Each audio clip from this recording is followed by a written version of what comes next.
High বন্ধুরা, আবার একটি নতুন ভিডিওতে আপনাদেরকে স্বাগত জানাচ্ছি। আপনারা যে এখন সিলিং ফ্যানের কোরটি দেখতে পাচ্ছেন, এটি হচ্ছে 14x14 কোর, মানে রানিংয়ের কয়েলের স্লট সংখ্যা 14টি এবং স্টার্টিং কয়েলের স্লট সংখ্যা 14টি। এর কোরের স্টার্টিং কয়েল বাঁধা হয়ে গেছে এবং রানিং কয়েল বাঁধা হবে। এর জন্য গার্লিম পেপার ব্যবহার করা হচ্ছে।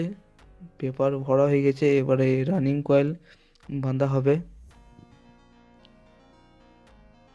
এই দেখুন বন্ধুরা, এবারে রানিং কয়েল বাঁধছে, কত সুন্দরভাবে বাঁধছে দেখুন।